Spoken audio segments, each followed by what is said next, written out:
Folks, today is Tuesday, August 4th, 2020. Coming up on Roland Martin Unfiltered, the Census Bureau announced that they will stop collecting data in the field a month earlier than originally planned. That could very well undercount black folks and other minorities. And why is the ad agency that's responsible for communicating not spending more money with black media? We'll talk with Nevada Congressman Stephen Horsford about that. We'll also talk with the Civil Rights Organization about why this is so important to the black community. The latest attempt at voter suppression by Donald Trump. He's trying to stop mail-in voting, but now he's flipped when it comes to mail-in voting in Florida. And then now he's trying to say that, it's going to be legal voting in Nevada. Folks, they're lying, and we'll expose their lies. Speaking of Donald Trump, he gives an interview with Axios where he throws more shade on Congressman John Lewis, his life, his career. And this idiot actually said he has done more for African Americans than any other president. I'm about to have a little fun with that lie. A new poll shows that Senator Kamala Harris is the public's choice to be Joe Biden's vice president. And former NFL wide receiver Trent Shelton joins us to talk about his new book, Straight Up. And you'll meet the founder of a tech company that teaches young girls to code. Plus, we'll talk about COVID-19. The governor of Mississippi all of a sudden says, yeah, we should wear masks. Plus, my man Eddie Levert is in the house. Folks, it's a jam-packed show. It's time to bring the funk on Roland Martin Unfiltered. Let's go. He's got it. Whatever the miss, he's on it. Whatever it is, he's got the scoop, the fact, the find. And when it breaks, he's right on time. And it's rolling. Best believe he's knowing. Putting it down from sports to news to politics. With entertainment just for kicks, he's rolling. It's on roll, y'all. It's Roland Martin, rolling with Roland now. He's funk, he's fresh, he's real, the best, you know he's Roland Martin now.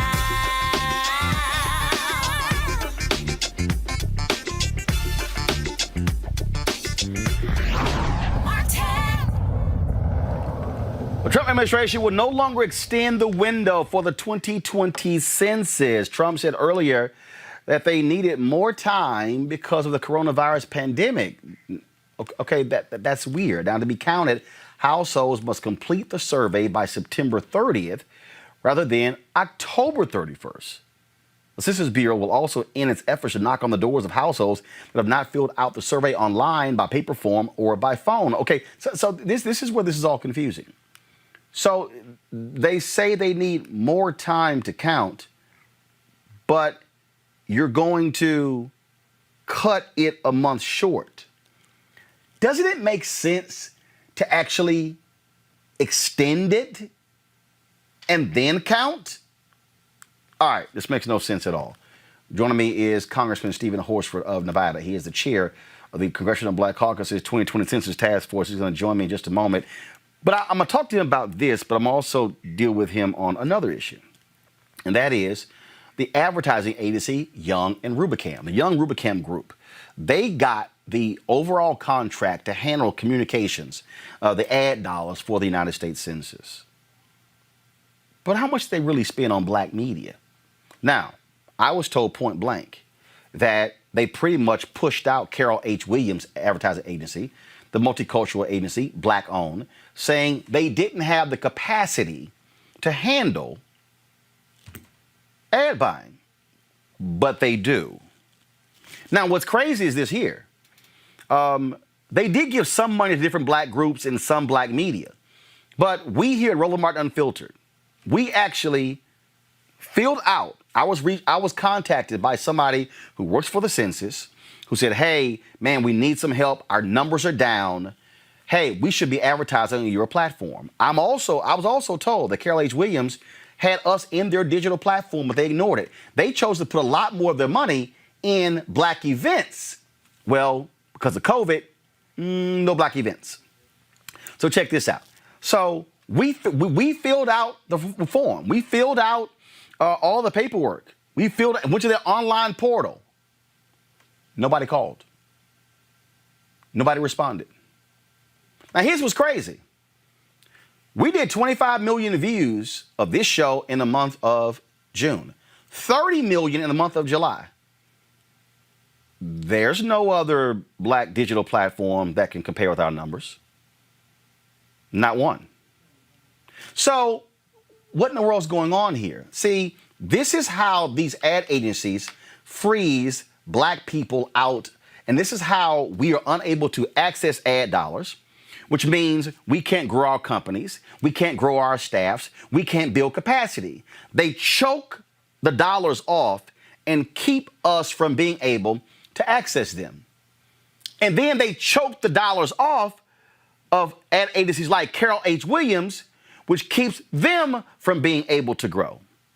See, the whole issue with the ad agencies out there, it's not just Young Rubicam Group, it's all of them. They control the dollars of these major corporations. They get these big government contracts. But then they come up with their metrics that freezes black media, black-owned media, out of the dollars. Congressman Stephen Horst was joining us right now. Congressman, how you doing? All right, I can't hear the congressman, folks, so let me know what's going on. You hear me? Now I got you. You there? I am. How you doing, Roland? I'm doing good. So let's first start with this decision to cut it a month short. Here's what I don't understand. The Trump administration says we need more time to count. But if you cut it a month short, you may undercount people. So doesn't it make sense to actually keep the deadline where it is and then you count after that? Absolutely. This is the most outrageous, politically motivated move to not have a fair, accurate, and complete count. The Congress has been working since last year and really before that to try to hold the Trump administration accountable. They actually requested an extension of the self-reporting process until October 30th of this year, once the COVID pandemic started. So for them now to come in and say we want to cut that an entire month short is going to disproportionately impact the hardest to count communities, which include Black, Latinx, and indigenous communities the most. That means less money coming to our communities at a time when we need it the most. And so, again, I know, for instance, in Texas, they're like, yeah, we're not going to assign any dollars to this whole deal. I mean, it is not as if their strategy is very simple. We don't want to count black people. We don't want to count Latino people. We just want to count white people and then let that be the numbers and also explain to folks watching how the census impacts everything in this country. Well, the Congressional Black Caucus, and I'm proud to chair the task force on the 2020 census. We actually had a meeting last week with Stacey Abrams. Her organization, Fair Count, has been, again, working on the ground, not just in Georgia, but across the country, to have a complete, fair, and accurate count, particularly in Black communities. The same forces that do not want Black communities to vote are the same forces that are now trying to change the rules in the middle of the census to not have us to be counted. You asked, why does a census matter? So every 10 years since 1790, as required under the Constitution, we are to count every single person who resides in the United States by April of that year of the census. And so that is the process that we are currently undertaking.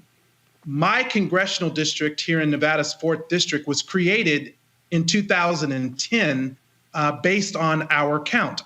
I am the first Black person to serve in Nevada's federal delegation, the first person of color, in fact, to serve from Nevada's 4th. And so representation is a big part of this. But the other side is nearly $1 billion, billion with the B, of federal money gets allocated every single year based on information that comes from the census. That's money that goes to fund our schools, to fund healthcare, to fund grants for small businesses, students that want to get loans to go to college. And so if we're not counted, that's money that's not going to come to our communities, and instead it's going to go to other communities. And I said $1 billion with the B, I actually meant trillion, $1 trillion of funding every single year. And not only that, we're talking about voting. We're talking about power in congressional districts. We're talking about reapportionment. And the reality is the growth in this country is coming in minority communities. In Texas, they have increasing representatives. The Midwest, okay, Rock keeps talking about these white voters in the Midwest. They're losing population. White people are dying. And so Pennsylvania, Wisconsin, Ohio, they stand to lose seats in Congress over the next decade because of the growth in the South and the Southwest. That's also what they're trying to hold on to. It really is outrageous, and for them to do it so blatantly. Just a month ago, the census director appointed a political appointee inside the census. There's two positions that they've recently appointed.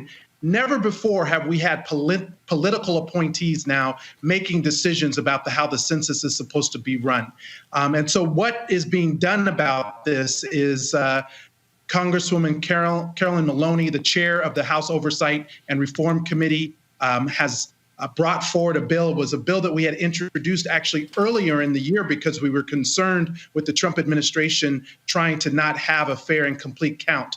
So that bill is now being brought up for a vote. It would ensure that we complete the census and allow that time through October 30th of this year. And under federal law, there's actually a provision that says until you reach 90% response rate, you got to keep the census going. Right. So again, the fact that they are not even meeting their own standards that they themselves created in their plan is just outrageous, and Congress is not going to allow it to happen. I got to ask you this because this is a part of this deal.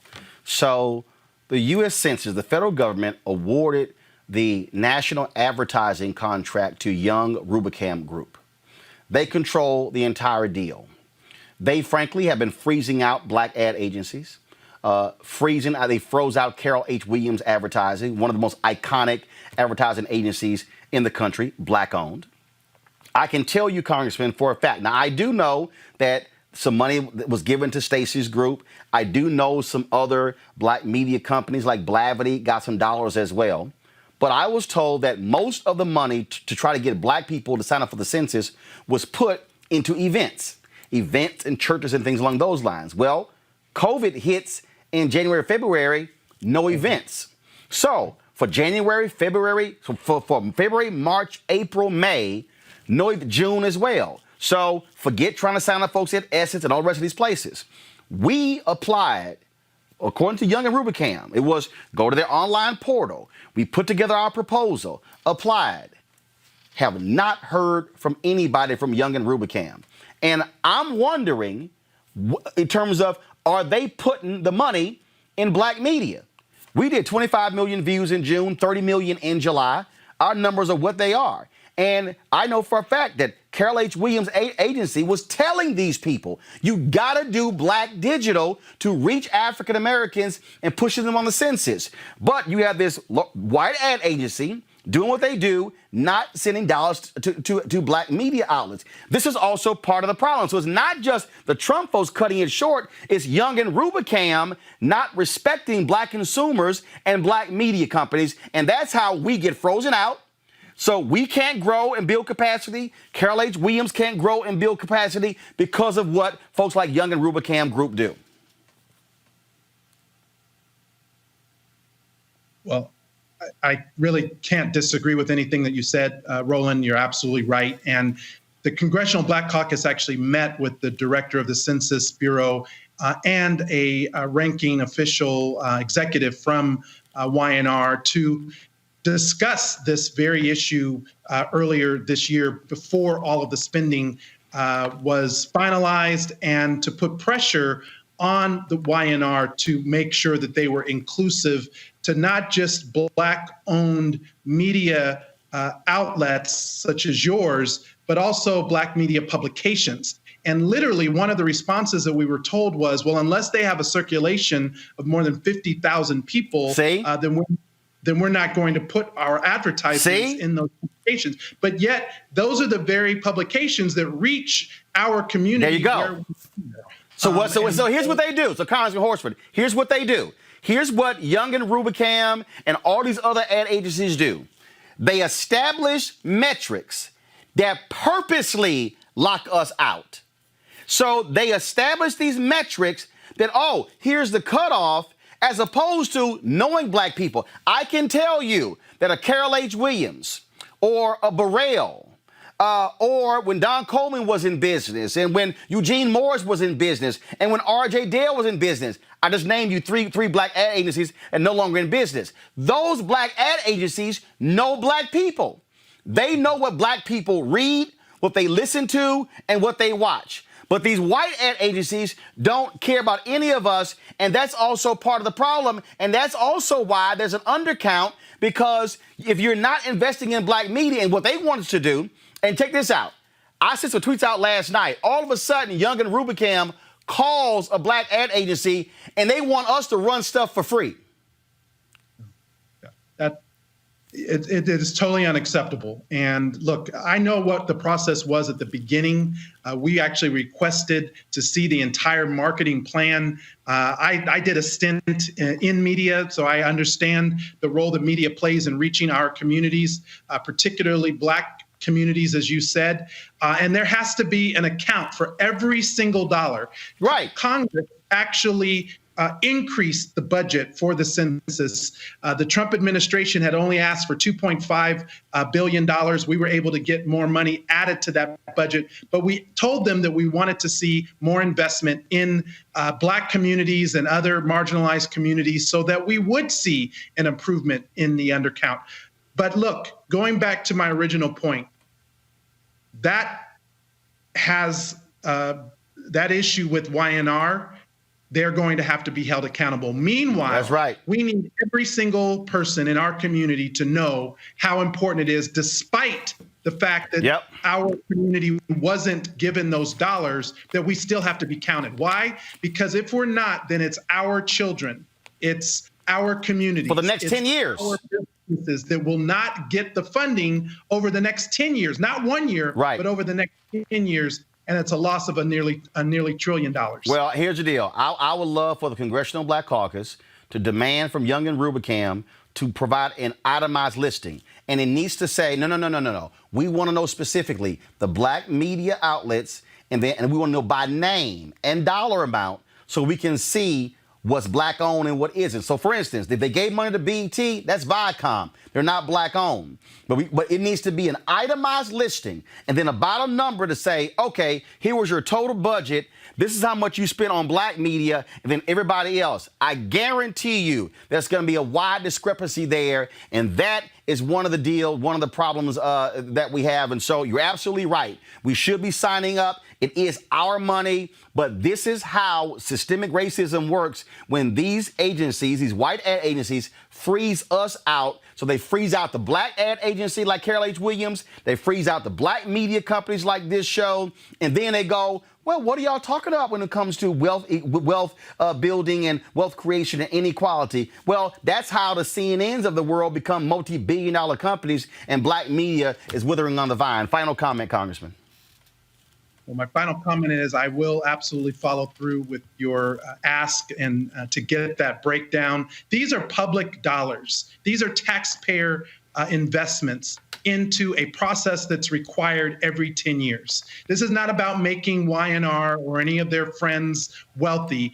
It's about making sure every single individual who resides in the United States is counted under the law. It is another example of systemic racism, where the investments that are provided by Congress as the representatives of the people are not put into the very communities or with the very outlets or publications that we know work. And this is a problem that we've seen time and time again in previous censuses, but we're not going to just sit and let it happen. We're going to hold them accountable. Meanwhile, I am asking people to get out and be counted. Complete the census. It takes less than 10 minutes. Make sure every single person in your household is counted. It doesn't matter your previous status, if you were formerly incarcerated citizen, if you were homeless. I especially want people to make sure that every child in their household is counted. We have seen children under 5, for whatever reason, they don't get included in the response. And that means those children aren't getting the dollars that they need for the next 10 years. And we just can't let that happen. So thank you for bringing attention to this, Roland. You're always staying on the issue, and this is a very big issue. Congressman Stephen Horsford, Nevada, we appreciate it. Thanks a lot. All right, folks, we're going to bring in our next guest in a moment. I want to bring in my panel right now. Kelly Bethea, communication strategist, Melik Abdul, Republican strategist, Joseph Pinion, Republican strategist, and political commentator. Joseph, I want to start with you. The reason I'm going hard on Young and Rubicam, because I know for a fact we filled it out. I mean, I got a call from an African-American who works for the Census Bureau saying, we need help. We need help. Man, your show would be a great outlet for us to be able to advertise on, to push the census every single day. We filled it out on the Young and Rubicam portal, have not received a phone call or an email. And I'm sitting here going, please, by all means, show me another black media company that's having the reach that we're having on the digital side. We're live 5 days a week and we're streaming 7 days a week. This is how black companies get frozen out, not just in advertising, but in so many areas, Joseph, because they create these metrics that purposely keep us out so the money keeps flowing to the larger, largely white companies.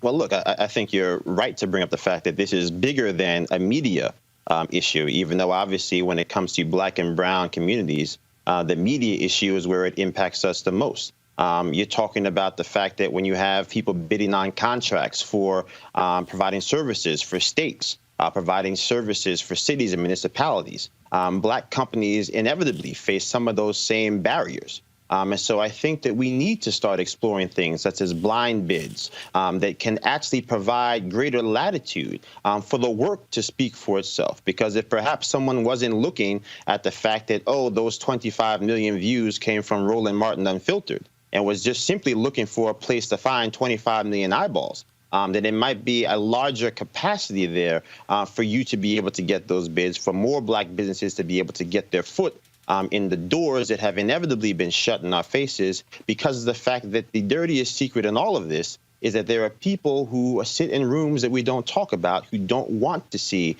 black people participate in the census, and certainly don't want to see black businesses get ahead. But here's what happens, Kelly.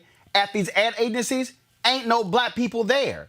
And we're working on something right now with Color of Change, picking up that Madison Avenue project that they were focused on more than a decade ago. And that's part of the problem. You have white folks in these places, very few black people. They're not. And see, here's the piece. The ad agencies, they control the ad dollars of the corporations. So here we're talking about the federal government.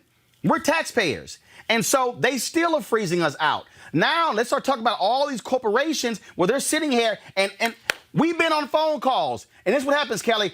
They go, what are your metrics? Not what's your engagement, not how do your followers comment and share whatever. It's, okay, what are your metrics? They immediately go to that because that's how they penalize and get rid of black media companies that are smaller than a lot of these other companies. They purposely create a scale that we can't meet. Why can't we meet it? Well, because you're freezing us out. When we launched this show, we did 9.3 million views our first month, September 2018. Last month, we did 30 million views. So what if they say, well, no, the bottom line metric is 50 million. Well, guess what? If I actually be able to get more ad dollars, I can build my staff, then we can be able to do more things, stream more things, we can actually grow. That's the game that they play. You really hit the nail on the head with this one, but it also goes back to what Joseph was saying about this is truly systemic racism. You mentioned how there's no people in the room when these discussions are happening who are people of color and black people specifically. That part is systemic. The fact that the bar keeps getting raised and lowered and switched up in terms of you getting ad dollars, that is systemic. Everything that you're talking about right now is a systemic racial issue. Yep. And I guarantee you that if a smaller white company came to the table the same way that you did, the first question out of these ad agencies would not be show me your metrics. It would be show me your engagement, because that's what they are looking for. They are looking for people who look like them to buy into things that they buy into. Yep. And they don't really care about the diversity because there's no diversity in the room. If you are in an echo chamber, all you want to do is hear your own voice. So that's why diversity is important. That's why this issue needs to be at the very top of everybody's list, especially when it comes to the election, when it comes to anything concerning us as a people, especially in this country, because for everything that is a roadblock to our progress, systemic racism is behind it. So we definitely need to be more vigilant about that. I need to be real quick, bring in this guest, Beth Link. She's the director of the Census Counts campaign for the Leadership Conference on Civil Rights. Beth, what we're talking about here is if we start breaking down why there's an undercount. I was told in February that they were behind. Then I was told in March they were behind. And then in April, they said they're behind. In May, they're behind. And so then I started asking, well, where are you putting your black dollars? They said, well, the black dollars, they froze out Carol H. Williams' agency and said, oh, we're going to put it in events. What, no damn events because of COVID? Yeah. So, I mean, we came into this 2020 census knowing that in 2010 that we saw millions of Black people missed in the census. So we knew we needed innovation. We knew we needed to partner with Black media to get out the message about how important the count is and to overcome the very real and justified fear that exists in communities about census participation.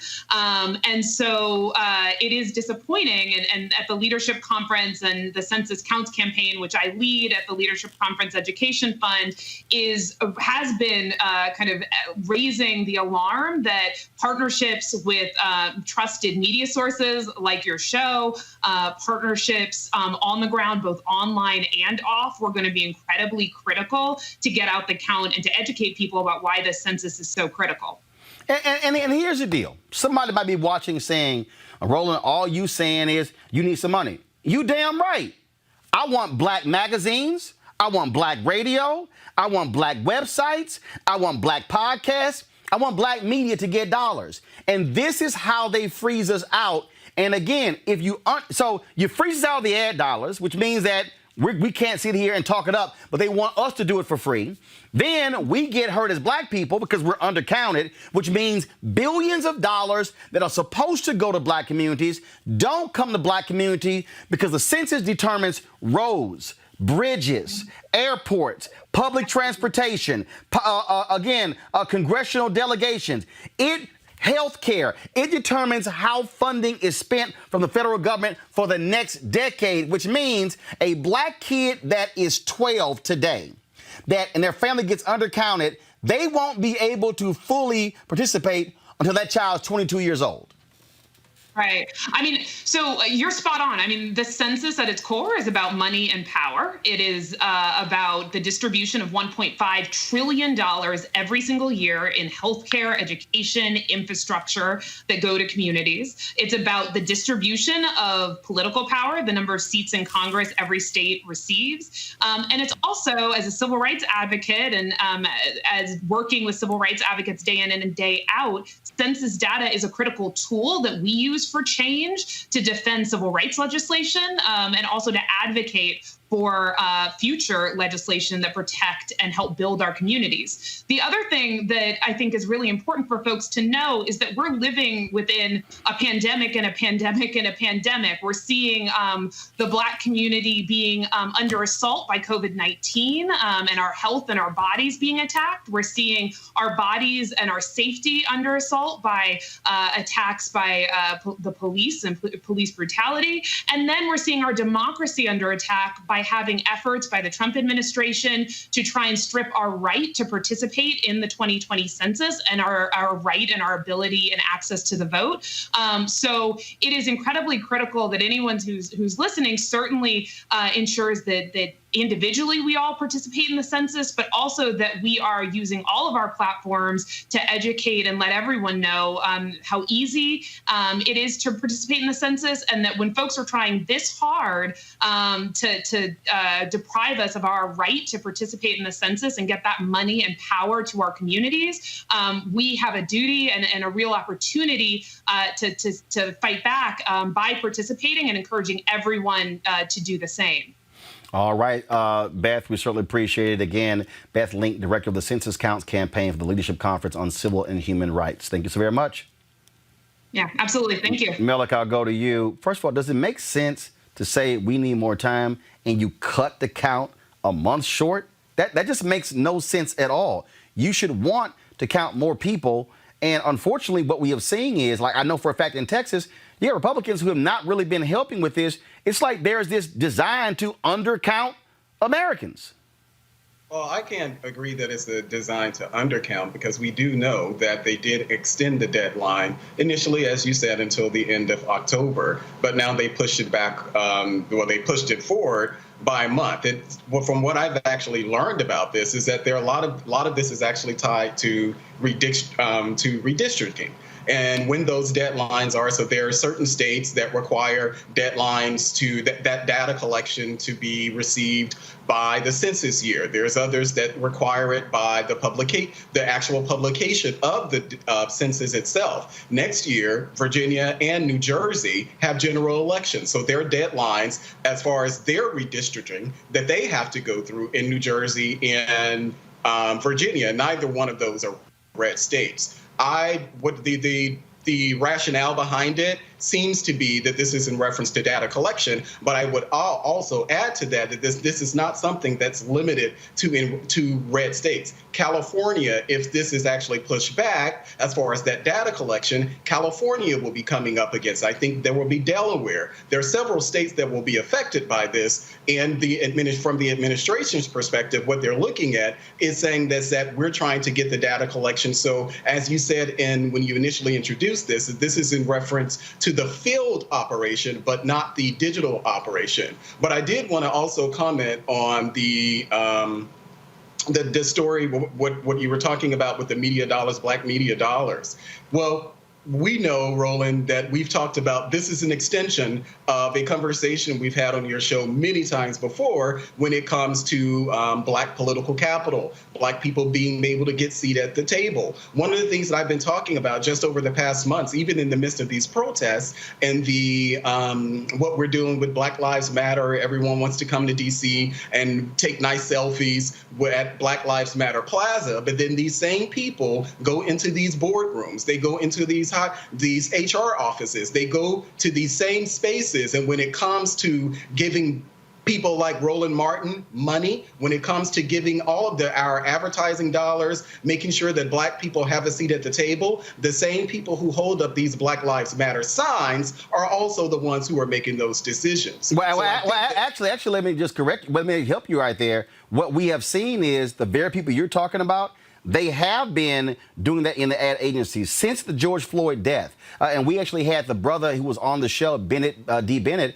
They created this campaign where they talked about the inequities in advertising agencies and what has been happening. And I've talked to African Americans in multiple ad agencies. You have white partners and black folks in these firms who have been giving them hell about this very issue. And so what you're talking about, people who have been out there on the streets, they have been doing that. And so I subscribe to Ad Age. And all of a sudden, Omnicom had to release their numbers because they got pressure internally from their white and black employees to release their numbers. I think it was another group, ICM, I think, I'll pull it up, where they had to release their numbers as well. And so this thing has been happening, and that's why I'm working with Bennett and the others on this particular group, and I'll actually get the name of it in a second, because we are specifically going after these ad agencies. We're talking about the companies that control all of the spending capital of these corporations, and they deliberately are ignoring and shorting black media companies to the tune of billions, and now it's time for that reckoning. Oh, I agree with that. I don't think we're saying dissimilar things at all. My point is that this is something that we've talked about. You're talking about opportunity, Black people having opportunity in any arena. This is something that we've talked about on your show many times before. Yes, there has been a movement post George Floyd of trying to get some of, raising this awareness, and you're having people make pushes for these boardrooms, for these decisions to be made in favor where actually Black people are benefiting. But my point is that we've had this discussion many times before, even during the protests with Colin Kaepernick. Well, we saw that we had a similar conversation about, what's happening in the front offices of these places. The same thing that we had after, I think they're going to start with the Black National Anthem before the national anthem. Yeah, but those type of things are great symbolically. Right, but this is about money. In the boardrooms making those decisions, it really doesn't matter. So we need to continue to push these companies, continue to push our white allies to join us in this effort, and not just gaslight us talking about Black Lives Matter, Robert, when behind the scenes they're not doing anything to ensure that Black Lives Matter. Robert, this is one of the groups called 600 and Rising. Here we go to my iPad. And so what they've been doing is they have been specifically targeting folks who work in the ad agencies. They've gotten lots of pickup there. That's what they do. And Robert, on this point again, and I need people to, I'm sorry, Joseph, my apologies. I need people to understand what's going on here.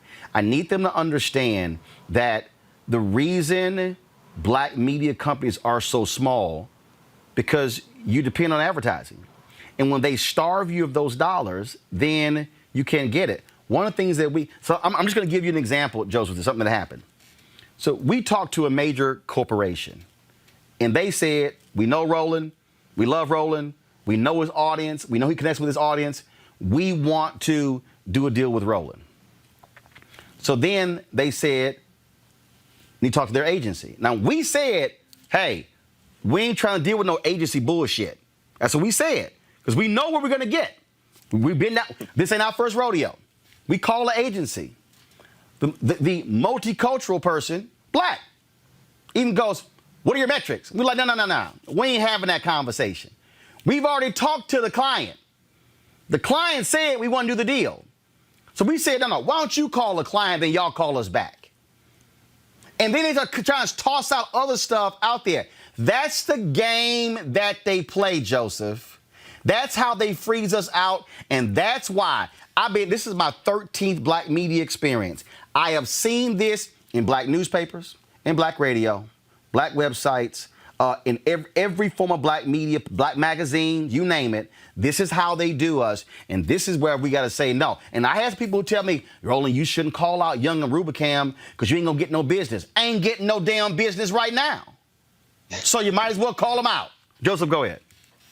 Look, I think there's a time for truth and reconciliation. The fact remains that, again, if you talk about even the pay scale at some of these media companies, it is the worst open secret in the world. That oftentimes what people of color are paid when it comes to being on air is much different than their non-Black counterparts are being paid to do the same ask, even if they have a less robust following. So I think at the end of the day, what we're really talking about, and I think even to Malik's point, is that you have to have an actual plan to make sure that there are people that look like us in the room. Even we're talking about, what was it? One of the founders of Refinery 29 had to resign over the fact that what they were saying on Instagram was not consistent with what was happening in their boardroom. But you know what? Joseph, here's the deal. When these ad agencies, here's my whole deal. Other folks can say, I need somebody in the room. What I'm saying is, damn it, give the money to the Carol H. Williams. Give the money to Burrell. Give the money to Uniworld. There are Black ad agencies that are there who do this. I'm saying they know how to do it. But see, what they're doing is they're shoving them aside. See, a Carol H. Williams, a Monique Nelson at Uniworld, Ossie McGee Williams at Burrell, and others, they know us. They know how we do this, but they even freeze them out. That's what makes it worse. They freeze the Black ad agency and the Black media out. Yeah, but that would require them to give up control of the dollars, because there you go. Dollars is how you actually control the industry. And so again, you end up with basically two paths. You end up with an agency that tries to say, hey, tell us how you do this. And then they try to do it themselves, and inevitably they end up doing it poorly. Or the alternative is what you've been describing, which is, again, they set up these metrics knowing full well that the metrics that as they have been prescribed cannot be met by the most robust portion of Black businesses who are specifically sped up to target our communities. And so, again, the money goes to a BET, even though a BET is no longer a Black-owned business, but it is a business that serves Black people, right? The money that gets spent on an advertisement budget for an organization like McDonald's goes to organizations that are not Black-owned, but obviously a robust portion of the audience for McDonald's is African-American, which is why the people in the commercials are African-American. So, which is why, for me, I want to see the list. I want to see who Black targeted got money and who Black-owned got money, because I want to see that breakdown. I want to see that breakdown. Let's go to our next story, folks. That is, Donald Trump continues his just stupidity when it comes to this issue of mail-in voting, saying, oh, my God, mail-in voting is dangerous and it could take 2 months to see the results of the November presidential elections. Now, y'all, did y'all see the tweet he sent out today? Now, all of a sudden, no, in Florida, they're doing a great job. And so now absentee and mail-in, all is okay. I'll pull the tweet up in just a second. But listen to Mercedes Schlapp, who has just completely lost all of her credibility working for Donald Trump. Listen to this nonsense Mercedes said today with Breonna Keeler on CNN. Are you okay? If everyone's you just said Mercedes. If you just said that everybody. You were just stating that a priority should be for people to practice their rights as Americans and vote. And look, if they're registered voters, that is their right. So then why are you talking? Why are you villainizing mail-in voting, which would give people the ability to practice their right as an American and vote? I'm going to ask you again. Do you think it's okay after November 3rd to be able to cast a ballot 3 days after or 7 days after the election? November 3rd. Mercedes, vote. Yes or you're no? you're saying that voter fraud is a thing, and I'm telling you that it's not, and you're muddying the waters. And I also wonder, don't you worry that that's going to actually hurt you? I mean, isn't that to the point why the president has said when it comes issues may have left thousands Mercedes, of votes I'm asking.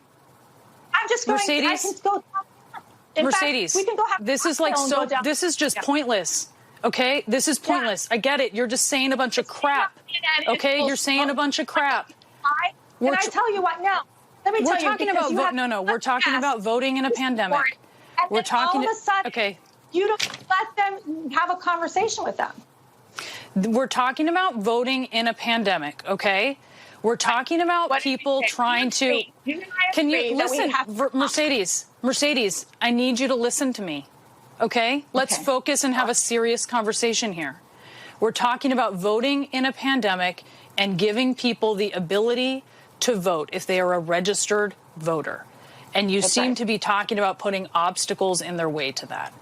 Absolutely not. I am asking you a question that do you believe that a person should be able to vote after the election day?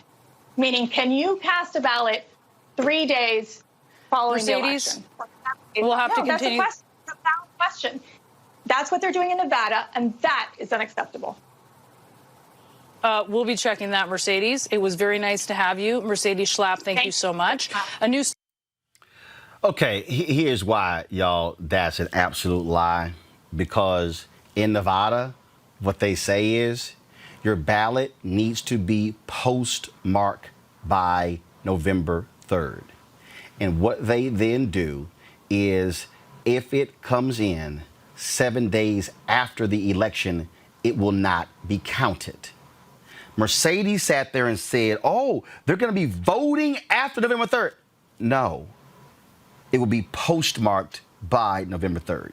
Now, again, Donald Trump has been, oh, my goodness, mail-in fraud. But then today he tweeted this. Go to my iPad, Henry. Whether you call it vote by mail or absentee voting, In Florida, the election system is safe and secure, tried and true. Florida's voting system has been cleaned up. We defeated Democrats' attempts at change. So in Florida, I encourage all to request a ballot and vote by mail. Why all of a sudden is he saying that? Because the governor of Florida and Republicans in Florida have said, hey, idiot, your own people are now not requesting ballots because you said it was unsafe. Republicans have long maintained an advantage in absentee voting by mail. Today at the White House, NBC's Jeff Bennett asked Press Secretary Kayleigh McEnany this. The president about 10 minutes ago tweeted about vote by mail absentee voting. He says in Florida, the election system is safe and secure, tried and true.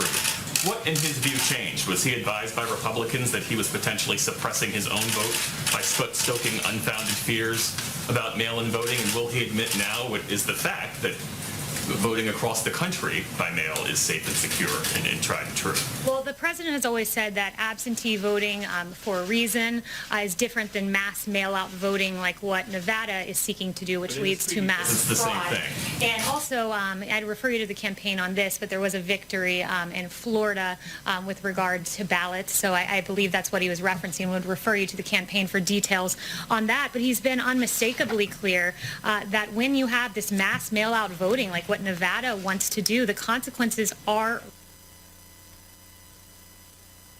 real. When the Las Vegas Journal-Review was reporting, did extensive and very good reporting on Nevada's first all-male primary election, they note that there were photos of ballots tossed in trash cans, littering apartment mailbox areas, dozens pinned on the complex's bulletin boards in various apartment complexes, and you have a postal worker who said that when she went to go deliver some of these ballots, in several cases people had moved or died. She kept 65 ballots on her first delivery, 100 on her second.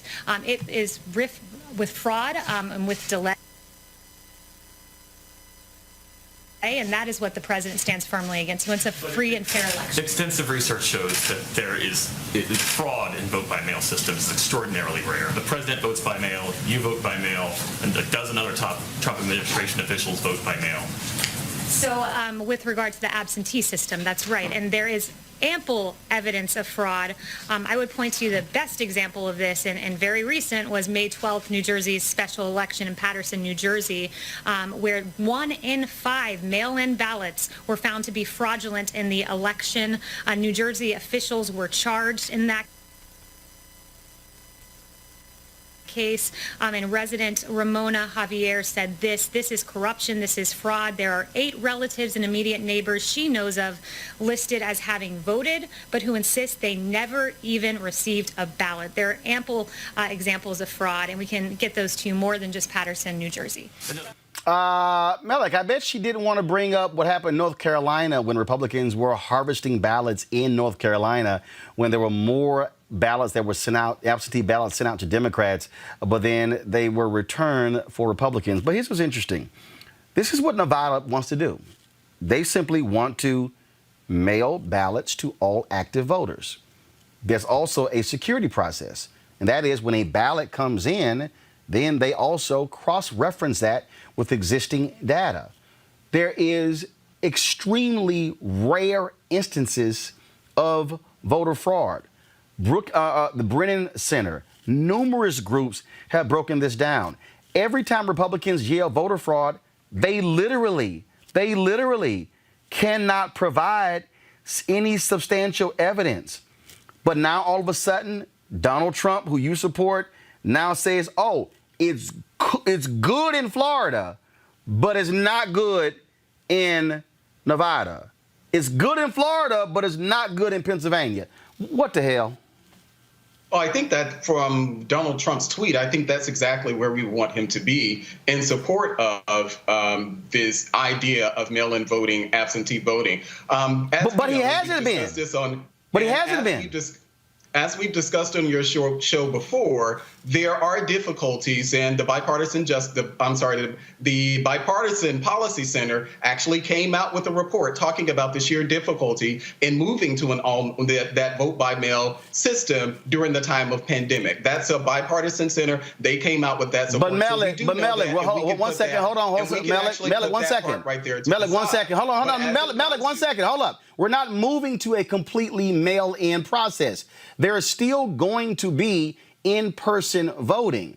1 second. So this is not like Washington State where they actually have a complete mail-in process. So this is simply mailing it out. If a person determines that they don't want to vote in person to protect themselves, they can avail themselves to do so. And so, but this is not moving to a complete mail-in voting process. Well, you didn't let me finish what I was getting ready to say, which was that very thing, pointing out the distinction between this vote by mail system, which is what we had here in D.C., and they also had it in Georgia. They also had it in Kentucky. What we had to do, we had to request the ballots. Now, that's different than what's happening in Nevada, where they want to send out the ballots to every registered voter. So what's wrong with that? Well, here in D.C., I don't see that that's a problem there at all. No. So you think it's okay that Nevada and other states are just simply going to send it out and do a self-addressed stamp because Donald Trump and Republicans are fighting that. They don't want that at all. Well, I don't speak for the administration, so I'm giving my point of view on what I think is something that will be effective. If there is a way to ensure that the voter rolls have actually been cleaned, then absolutely. I don't have a problem with that, with a system where a state decides to send out ballots to their to active voters. If there's a way to ensure that those rolls are clean, I don't have a problem with that at all. So, Joseph, why do you think Republicans and Trump is fighting so hard? Because he, at every turn, fraud. Now, all of a sudden, not in Florida. Please vote for me. Vote for me. This is a form of voter suppression. Look, I think all of the above is true. I also think that both parties have arrived at an incorrect conclusion based on an inaccurate set of circumstances. The reality is that there is not much voter fraud in America. That is just a fact. It is an infrequent occurrence. Having said that, the reason why it is infrequent is because we have parameters in place that make it very difficult to game the system. I agree with Malik. I think that at the end of the day, people should have the right to be able to vote freely. I think that, again, we have absentee ballot systems in place all across this country that provide people with an opportunity to be able to request a ballot and then to turn around and return that ballot to the Board of Elections or to wherever they return their ballot. The problem becomes when you start sending out ballots indiscriminately to all active voters. I've been on a ballot. I've worked on campaigns in New Hampshire, in Texas, in New Jersey, in California. I can tell you that no matter what state you're in, you routinely knock on doors looking for 85-year-old Republicans and find 24-year-olds wearing Bernie Sanders T-shirts, and vice versa. The notion that we have accurate voter rolls is simply not honest. It is dishonest to say that we can have overnight transformed an electoral system to just send out ballots indiscriminately. Now, does that mean that millions of people are going to be voting illegally? It does not. That is a fantasy. I wish the president would stop saying it because it actually undermines the real true threat that we're trying to describe, which is the fact that an election that was decided by less than 78,000 people just 4 years ago could find itself thrown into turmoil by the fact that we cannot verify if votes were actually accurately cast in swing states. So I think that should be the focus. How do we actually put together in the remaining time here, less than 100 days, a set of processes, particularly in those swing states, to ensure that people have the opportunity to vote, but also at the same time making sure that we're not having ballots sent out to apartments that people don't live in, homes that people have been evicted from, and have the type of harvesting that you so accurately brought up. Kelly, what we're dealing with here is Donald Trump literally has said, if you do mail, Republicans have said. The Speaker of the House in Georgia said, oh, no, if we do mass mail-in voting, Republicans will never win. Well, I'm sorry. Why don't you learn to make the case then, as opposed to say, let's keep the current system where we can try to suppress votes because you shut down more than 1,000 polling locations all across the South. You make it difficult for people. And so that's what they're afraid of. They're afraid of losing, as opposed to making the argument why folks should vote for them. They're afraid that more people, they're actually afraid, Kelly, that more people will actually vote. Wow. I mean, but that's always been the case, especially in the past, 10, 15 years of Republicans being afraid because of the browning of this country. The browning of this country gives way to more progressive voices in this country just by way of how conservative and binary the Republican Party has become. So, yeah, they're afraid that they're going to lose. But specifically, the narrative that, we're just going to have all these ballots and, people are just going to vote all willy-nilly and all that. That doesn't make any sense to me. And if you really just look at it logically, let's just say they do send out these ballots and it's a mass amount of ballots and they get sent to the wrong people or no people at all. They're not going to be counted. If you send something, anything to a vacant building, anything, piece of paper, sales paper, anything, it's not going to be taken by anybody. It's addressed to somebody, and if they're not there, they're not there. No one's going to vote on behalf of that person. That is extremely rare, to the point where it almost never happens. So for people to be, or Republicans specifically, to be afraid that all these ballots are going to be, out in the wind and, they're going to be counted and they're not going to be representing of anybody. That doesn't make any sense because who's going to sign it? It's not only that, they still are going to do a cross check when it comes in to verify. Folks, exactly. let's go to. That was really the issue and they don't, in New Jersey. Right. The fact that they needed to cross-reference things and it didn't. It didn't match, and that's the ballots were thrown out. It's the same reason. It's the same reason when they went up to Acorn, they were like, they got busted. Right, they got busted. That's because they had security. That's why they do it. All right, guys, go to our next story. A recent poll sponsored by Fair Vote shows that Senator Kamala Harris of California is Democratic voters' top choice for Joe Biden's vice president. The survey polled 1,296 Democratic and independent voters on July 30th and 31st. Included in the poll were Harris, Senator Elizabeth Warren, former White House National Security Advisor Susan Rice, former Georgia gubernatorial candidate Stacey Abrams, Senator Tammy Duckworth, Congresswoman Val Demings, and Congresswoman Karen Bass. Kelly, do you think Joe Biden says he's going to make a decision soon, could be this week? Do you believe that Senator Kamala Harris is going to be his choice? I don't know. Because every 4 years we come across this issue of who's going to be the new VP. And I feel like every election cycle we get surprised by who the pick is going to be. So I don't want to say prematurely that it's going to be Senator Harris when it very well could not be. I believe a couple months ago now when we were having this same discussion, I personally wanted Val Demings for a multitude of reasons. And if that happens, great. If it doesn't, hopefully he made a better choice, although I feel like Val Demings would be the better choice. But to answer your question directly, I'm not sure. Okay, Kelly, who do you want?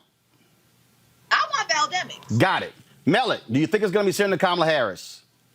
It's really hard to say. If you had asked me this probably about a couple of weeks ago, I would have said yes. I'm asking you now. Considering the comments from Jim Clyburn just recently about that for Black people not mandating that there be a Black VP, a Black female VP, that's what's giving me this uncertainty. And what we do know is that we can pretty much assume that Clyburn had the same conversation with Joe Biden. I think just from a practical point of view, he should actually choose Kamala Harris. I don't think that she may add just a tad bit of excitement to the ticket, but not enough to really sway an election. Typically, vice presidents add certain elements to the ticket that the person at the top of the ticket do not have. So you had Joe Biden with Barack Obama. You have Mike Pence now with Donald Trump. I'm not sure what element Kamala Harris adds to a Joe Biden ticket outside of filling the Black female role. You can say that for Susan Rice. She's had the positions, she's had these executive positions within the federal government. And so if you're looking for someone to step in on day one, if something happened and she ended up being the president of the United States, I could definitely see Susan Rice makes more sense from that perspective, but she doesn't add foreign policy, domestic policy. She doesn't add that to Joe Biden's ticket. So I kind of agree with Kelly. It's really a hard call. I don't see how he could not choose the former attorney general of the largest state. Sure, he's going to get California anyway, but I don't see how he does not choose Kamala Harris as the former attorney general of the nation's largest state,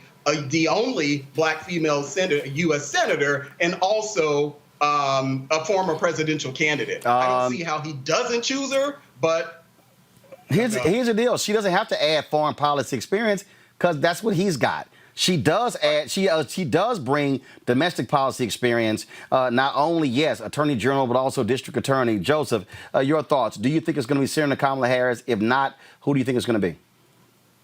I think Joe Biden needs to get out of the basement, announce that he's picked Michelle Obama, and go back into the basement. First, stop. That's not going to happen. Okay, no. Hold on. Let me be real clear. Hold on. Wait. This real clear. Now, hold on. I'm going to let you finish. This real clear. Michelle Obama hates politics, okay? So I need everybody, she hates politics. She despises politics. Michelle Obama will never be VP. She will never be president because she hates politics. So don't even waste brain cells on that. Do you think he's going to pick Kamala Harris? If not, who do you think he picks? Well, I mean, I think the sensible thing for him to do would be to pick Governor Whitmer or to even pick Amy Klobuchar. As much as people are going to, how is that sensible? Because of obviously the aftermath of George Floyd. That would be the sensible thing to do. How? Because the reality is that people are so obsessed with trying to reinvigorate the Obama coalition. Respectfully, Kamala Harris does not do that. Wait, hold on. Did you see the numbers Klobuchar got during the primaries?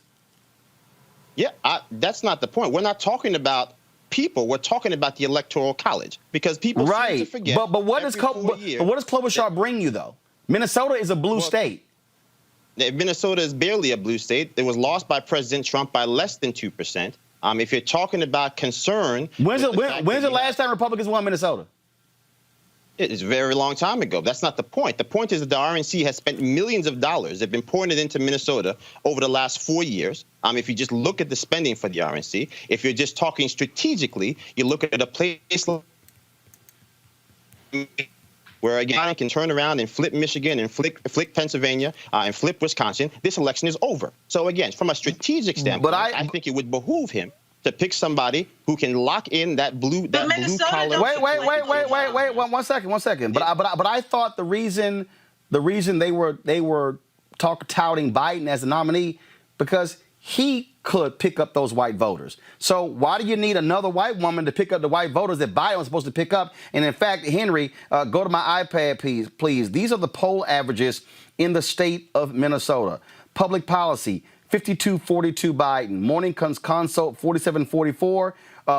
Trafalgar Group, 49-44. Fox News, 51-38. Gravis Marketing, 54-37. Mason-Dixon, 49-44. Minneapolis Star-Tribune, 50-38. Yeah, I mean, again, if you're sitting here looking at poll numbers, then again, you can fall into the trap of 4 years ago to say there's no way Donald Trump can win. I'm not saying that. Whoever you want to pick. I'm not saying that, but I'm telling you, Amy Klobuchar polled at 1.5. Maybe Amy Klobuchar didn't even poll at 1% among black people. Not even one. Joe Biden and Joe Biden was barely polling anything when he ran in 2008, and yet he made a magnificent pick for vice president. So we're not talking about who needs to be at the top of the ballot. We're talking about I know that, but what type of voters do you need to lock in?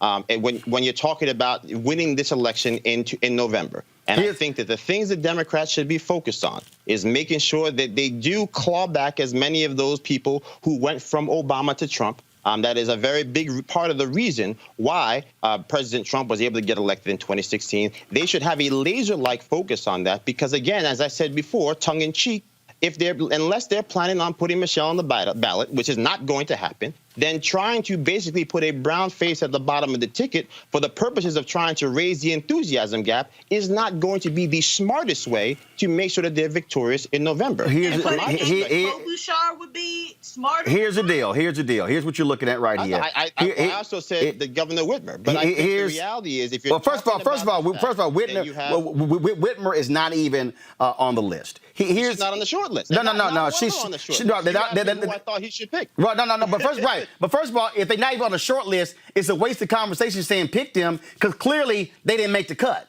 So the bottom line is here: we know who's made the cut. The thing here, so we know that. We know Harris has made the cut. Warren has made the cut. Duckworth has made the cut. Bass has made the cut. Demings has made the cut. Out of those 5, who do you think he's going to pick out of those 5? I mean, give me one name. When it comes to shove, he'll pick Harris because if for no other reason.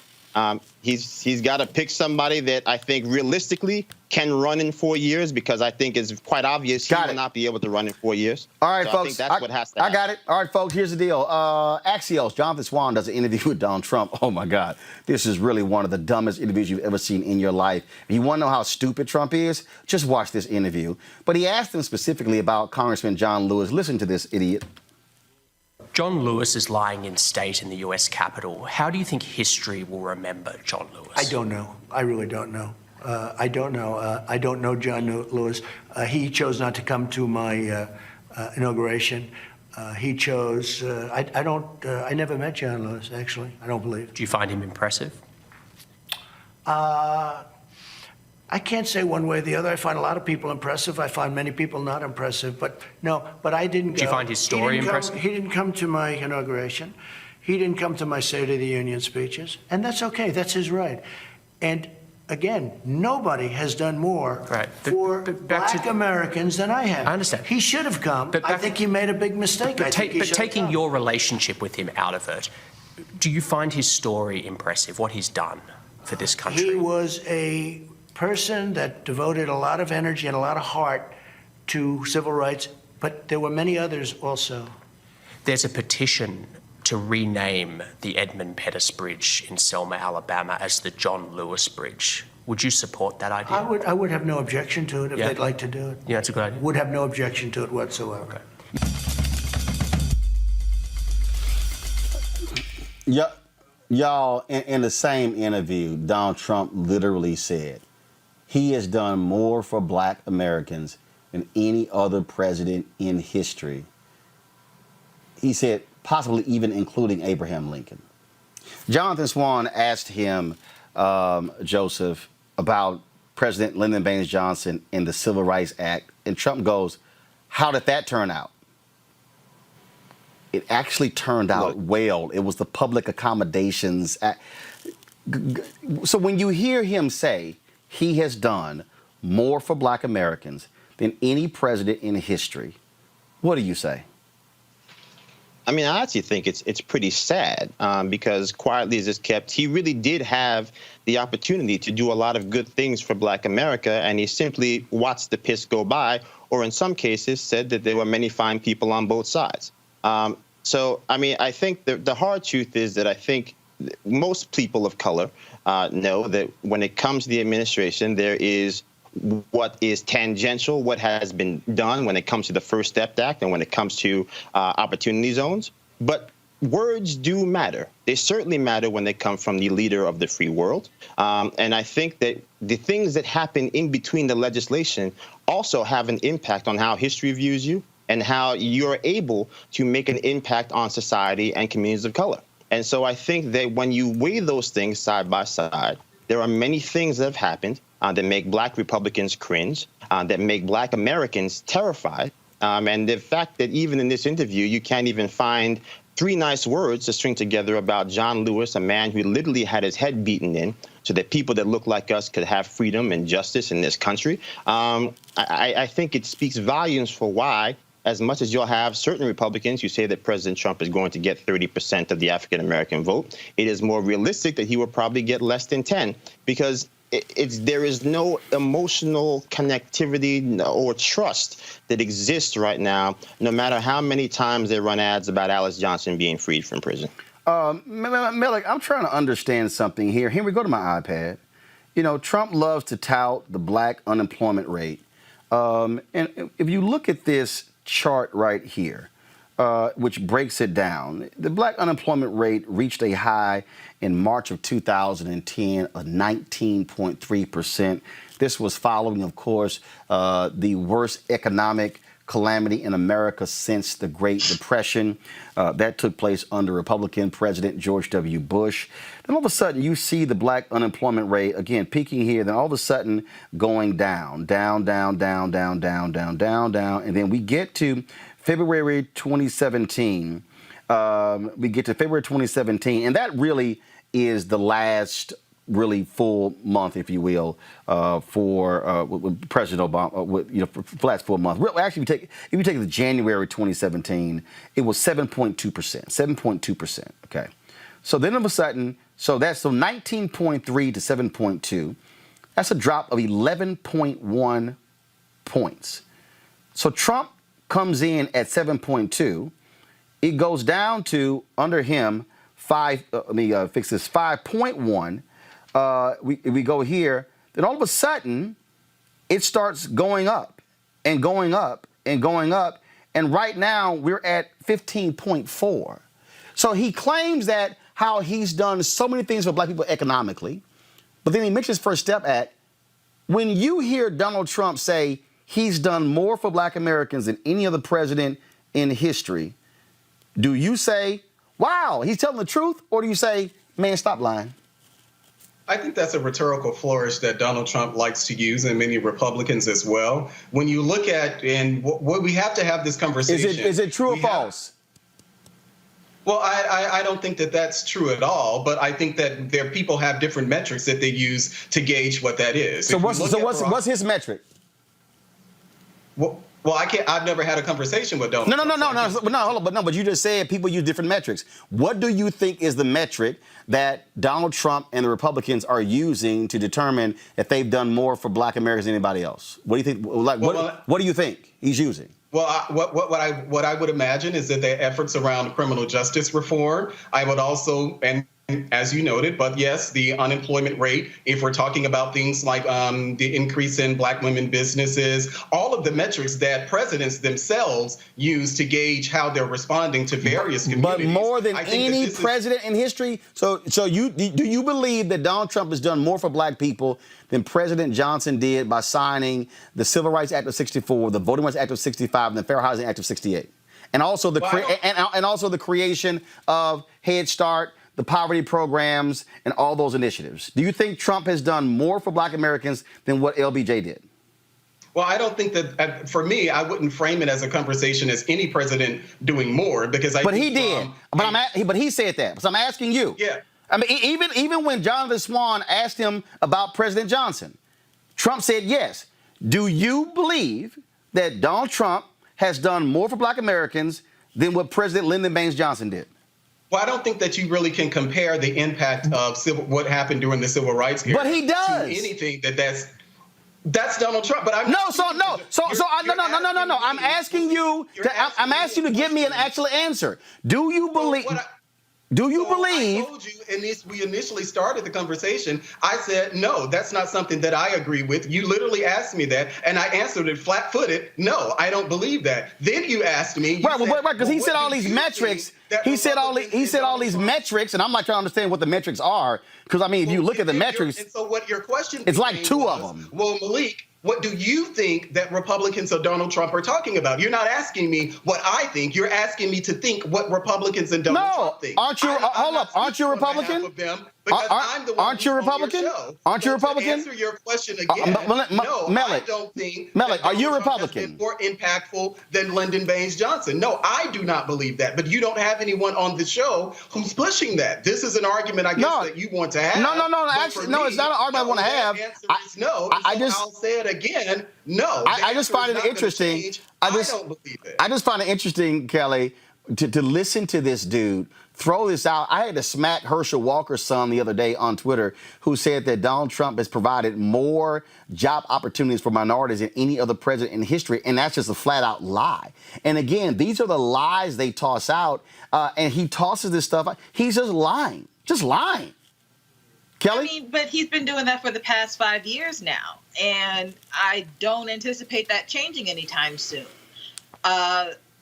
When he talks about the things that he has done for Black people and people of color, with the exception of giving HBCUs money that they already deserve and letting people out of prison that weren't supposed to be there in the first place, I struggle to find a point of agreement that he's done anything for this Black person specifically, let alone the rest of my people. So I don't really take what he says seriously anymore. I used to back in 2016 when, being the president actually had weight in this country, but now it is really a president who cried wolf every single day. And then not only is he crying wolf, he's trying to prove that the wolf is there. He's not just crying about, he's like, look at this. Here's a wolf. And it's like, Microsoft Publisher pieces of paper with big old chunks of pie graphs and bar charts that say absolutely nothing.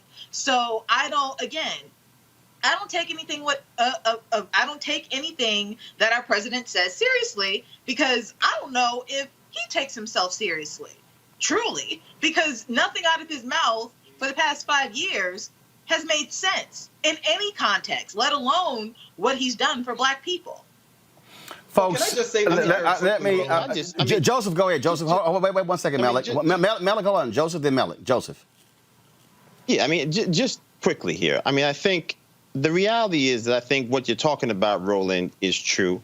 But I think there is a little kernel of truth buried in what the president says, because of the simple fact that my entire adult life and parts of my youth, we sat here begging and pleading to have Black men and women released from prison for crimes they had no business being in prison for. And so the notion that we would actually basically ignore that piece of landmark legislation, I think, is disingenuous. We wouldn't ignore it from anybody else. Well, first of all, wait, hold up. Factually correct. We've never ignored it on this show. Right.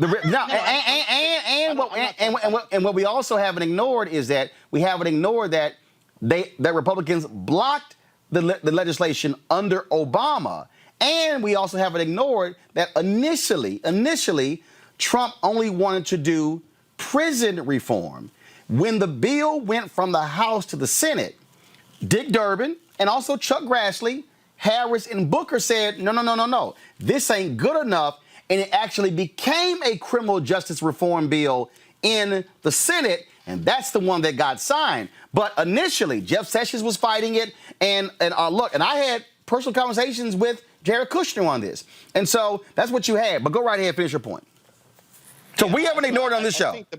Yeah, I think the crux of the matter is that the legislation got passed the same way every other legislation gets passed. You have amendments, that you have people that fight for additional things. But what ends up hurting this, and I think, again, what the real untold story is what could have been for the Trump administration. This is an individual who, whether you hate him or love him, has a certain level of clout with a robust portion of Americans that do not want to wrestle with the vestiges of our lesser angel.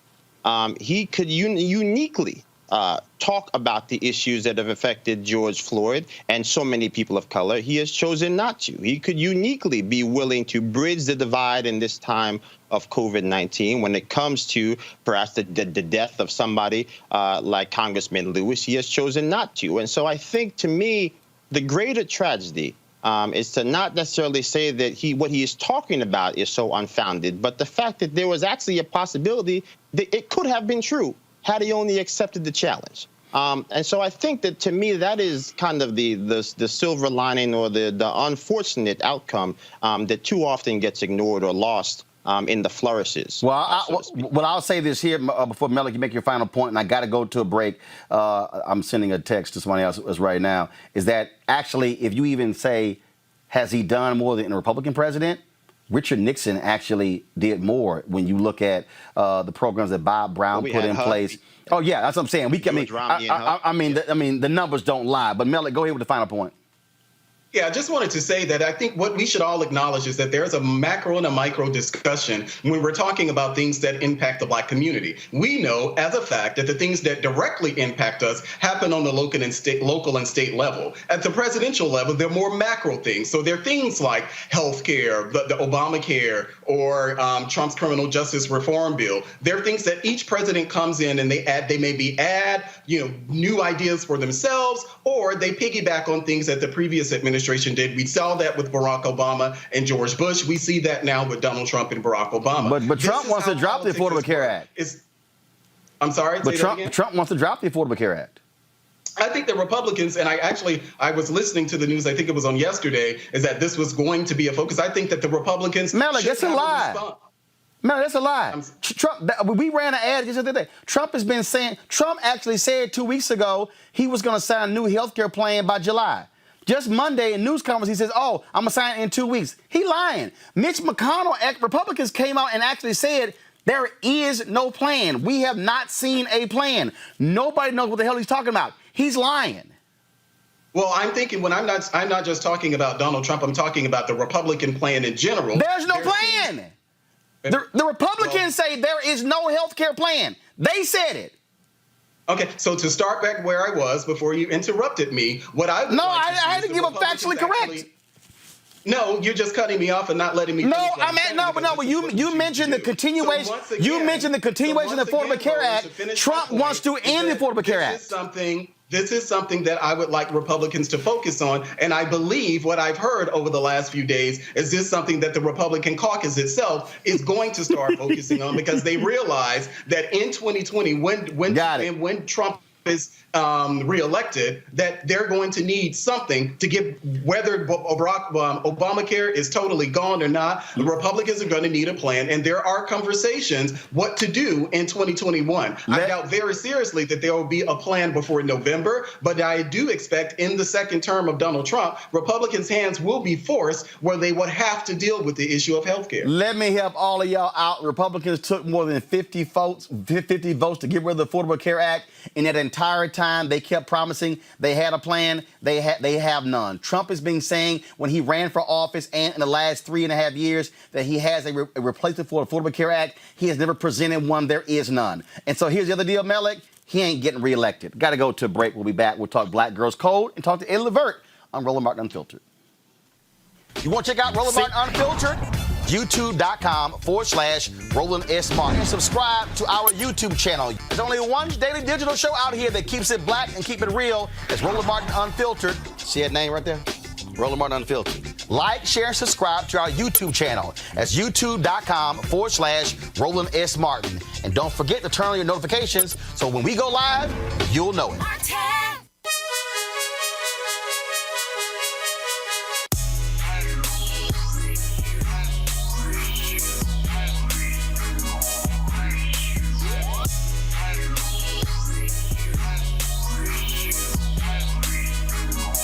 All right, folks, Ceek.com is a black-owned company. They make these virtual reality headsets here.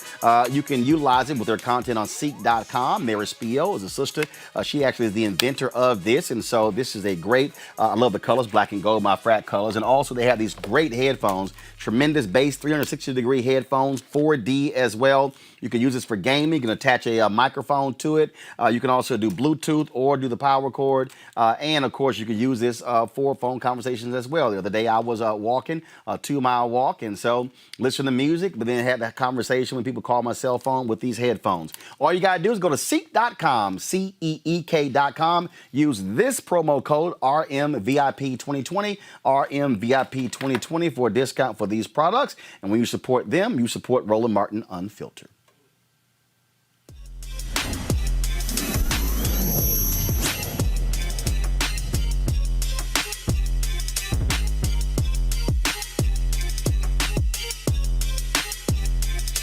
All right, folks, Black Girl Code has 7 established institutions and is operated in 7 states in the United States, as well as Johannesburg, South Africa. They reach more than 3,000 students and plan to expand to 8 more cities in the United States. Joining us right now is the founder and CEO of Black Girls Code, Kimberly Bryant. Kimberly, how you doing? I'm doing great, Roland. So having me. So in terms of this expansion, I mean, what has it been like to see these young sisters? And is it just young sisters who are getting into coding? Yeah, we're actually in 15 cities. I think you got Okay. a little late on that. All right, I'll tell my producers that, but go ahead. Y'all in 15 cities. All right, go ahead. We're in 15 cities, and we've reached probably about 18,000 students so far. But we start with girls as young as 6 years old. We go all the way up to the time they graduate from high school. But now we're even starting to work with them as college students. So we're working with alumni now and getting them into these jobs in the tech industry after they graduate from college.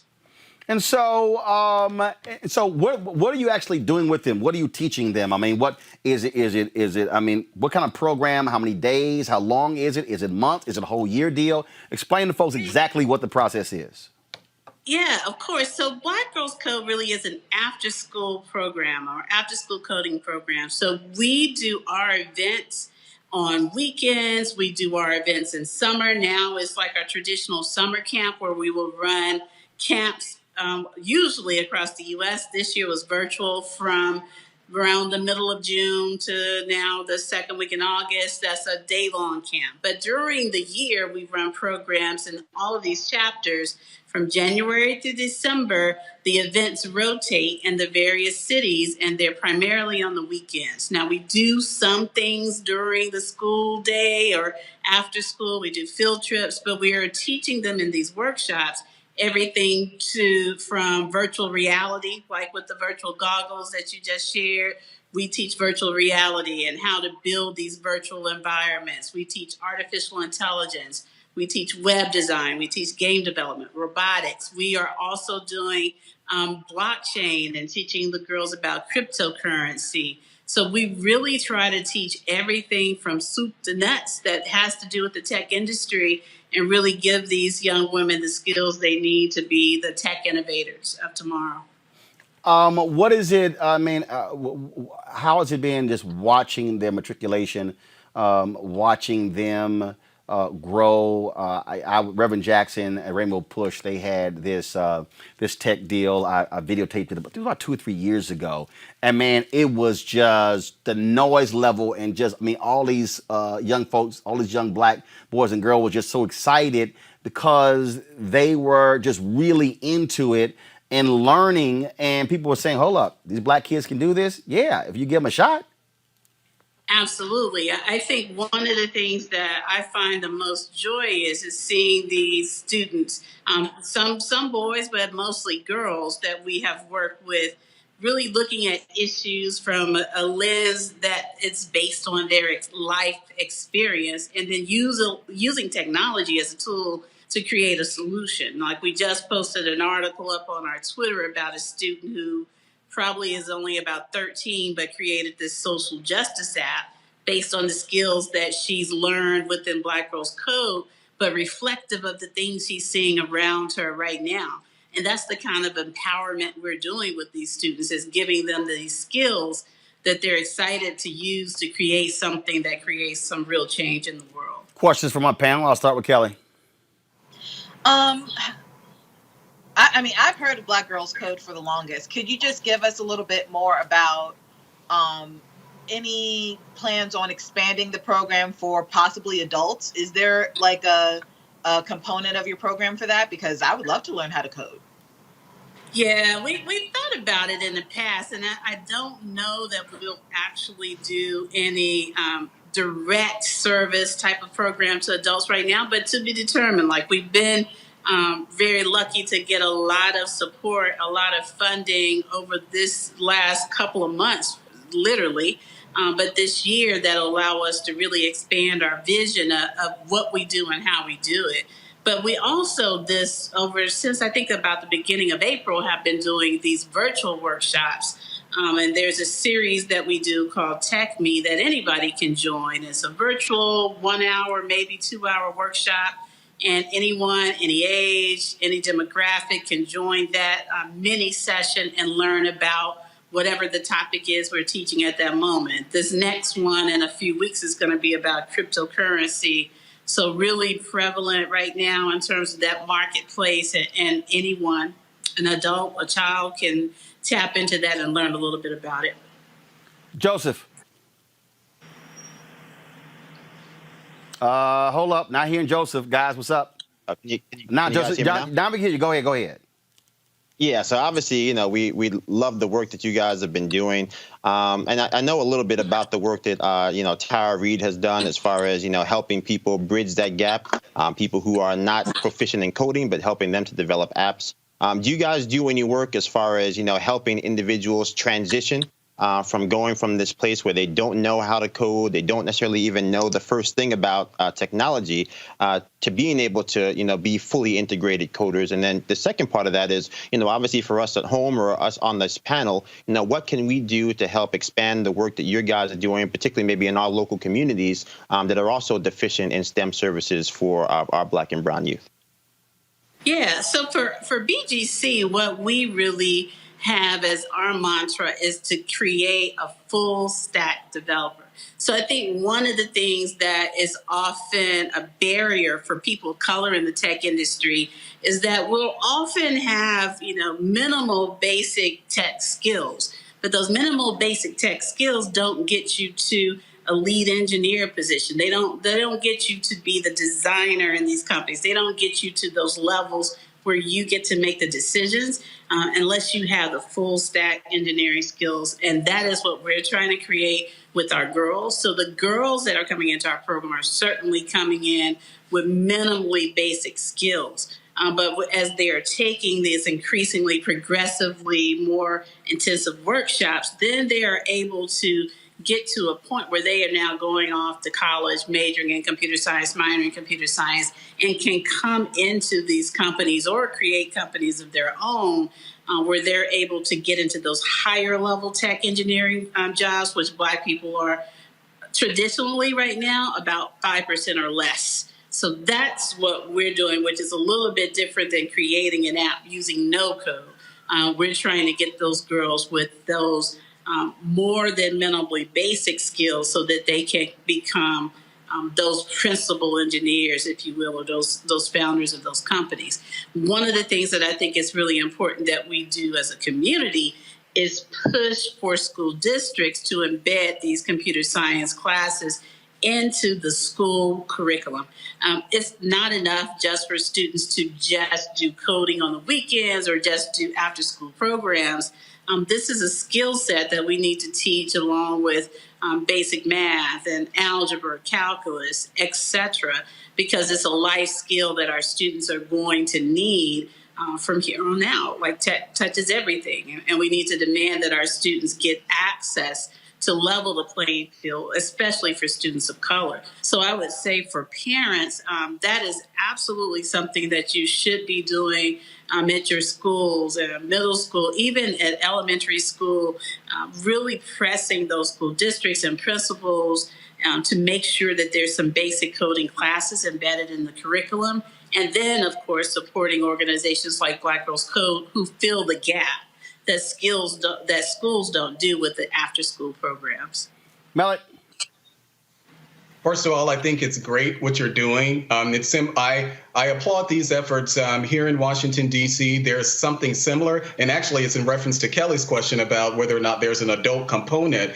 In Washington, D.C., they actually have something pretty much like that, where you can, after going through several certifications, obviously, because as we know, coding is it's not a simple thing. It's a very complicated discipline. And so they have what in the city where you can actually get that at no cost here in DC. So I applaud these type of efforts. I volunteer at a private school for boys here in DC where they're looking, and I think they go up to 5th grade. I guess that would be elementary age. And they actually are doing that themselves. So to see these young Black boys involved in that effort, I think it's great. One of the things that I'm sure you know how this whole thing works. But I would encourage you to, if you're not already, to get involved in some of the things that the administration is doing around STEM, because they've actually been spending a lot of time and resources on trying to bolster STEM programs in schools and places around the country. What I really wanted you to talk about real quick is that we hear a lot of that. We hear a lot of about coding and what it means to engineer, but talk dollars and cents. What does a career, a salary in coding looks like? What does that look like? And this would be the final question. Go ahead. Well, one of the things that I think is important is that when we think about the number of STEM jobs that are being created now, there's a huge gap in terms of how their companies are able to fill them. But if you're looking at those entry-level engineer, full-stack engineer salaries, students that, like my daughter now, when she graduates, she'll easily be able to utilize her technology degree and master's or bachelor's in computer science to get a six-figure salary coming in the door, because those entry-level engineer salaries are averaging about 85K. That's for a graduate bachelor's program, graduate in computer science. So it's really about increasing the opportunity for our students to get access to these high-paying fields that are highly technical, because then we're talking about creating generational wealth in Black communities, which is something that there have been some certain barriers for us doing in the past. All right, then. Kimberly Bryant, where can people get more information? Go to our website, blackgirlscode.com. Lots of information there. Reach out to us on social media at Black Girls Code. Happy to connect with everyone. All right. Kimberly, thanks a lot. We appreciate it. Thank you, Roland. All right. Bye. I want to thank my panel, Joseph, Kelly, and Millet. We appreciate it. Thank you so very much as well for joining us on today. Going to a break. When we come back, we'll chat with Rock and Roll Hall of Famer, one of the greatest singers of all time, from the fabulous OJs, my man, Eddie Levert, next on Roland Martin Unfiltered. You want to support Roland Martin Unfiltered? Be sure to join our Bring the Funk fan club. Every dollar that you give to us supports our daily digital show. There's only one daily digital show out here that keeps it black and keep it real as Roland Martin Unfiltered. Support the Roland Martin Unfiltered daily digital show by going to RolandMartinUnfiltered.com. Our goal is to get 20,000 of our fans contributing $50 each for the whole year. You can make this possible. RolandMartinUnfiltered.com. All right, folks. The husband of Los Angeles County District Attorney Jackie Lacey has been charged with multiple counts of misdemeanor assault with a firearm. You might remember Lacey was waving a gun at protesters on the doorstep of the couple's home a few months ago. Right now, get off. Good morning. Get off of my porch. I will shoot you. Get off of my porch. Can you tell Jackie Lacey that we're here? I don't care who you are. Get off of my porch. We'll get off right porch. now. Can you tell We're calling the police right now. Good. Wow. He pulled a gun and pointed it at my chest. We're here for the community meeting, Jackie Lacey. Jackie Lacey, maybe you'll shoot me in the back. Jackie Lacey will go. Jackie Lacey will go. Jackie Lacey promised to have a community meeting with Black Lives Matter. She never did. She's running for re-election. And I can tell you right now that there are other black Ds across the country. Ain't no love for Jackie Lacey. And so we certainly will see. Of course, David Lacey was under investigation for several months after the video of him surfaced on March 2nd, and arraignment is scheduled for August 13th, 2020. Lacey is not currently in police custody. Prosecution will be carried out by the California Department of Justice to avoid any conflict of interest. All right, folks, he is my homeboy, my man, Eddie Levert. We know his singing. We know, man, just all the great things the OJs do. And y'all, is so funny, too, because so here's what happened. So Eddie hits me up. First of all, Eddie hits me up, and he's sitting here going, man, when am I coming on the show? When you going to have me on the show? And then he don't want to talk music. I'm like, what you want to talk about? I want to come on and talk shit about Trump. So, welcome to the show, Eddie Levert. What's up? What's up, guy? What's going on, man? You know, Malik is waiting outside in the house. Nah, I'm good. I ain't worried. You know, I ain't phased by nobody. So you want to come at me, you can try to come at me. I'm trying to find something, y'all. So I posted some videos, y'all, on my Instagram page promoting Eddie coming out. I have, of course, I've been to many OJ's concerts. I've shot all kind of video, Jeffrey Osborne golf tournament, all that good stuff. And so Eddie is always doing his thing. But Eddie, you want to come on, want to talk about politics, and y'all did a. I want to talk about what's going on in my all right in my black neighborhood. Go. You know, it's like I don't know where we're going. I don't know, to the point of why don't we want to own and have our own direction? Why is it that we're always voting for whoever they put in front of us? Why aren't we voting for our people and voting for our community? I think that one of the worst mistakes we ever made was when we went with integration. I think that's when we lost our culture. That's when we lost our neighborhood. That's when we lost the neighborhood banks. That's when we lost the stores that we owned. And so now we're in a position that we have nothing that we can offer in order for them to let up off our necks, as they want to say. But because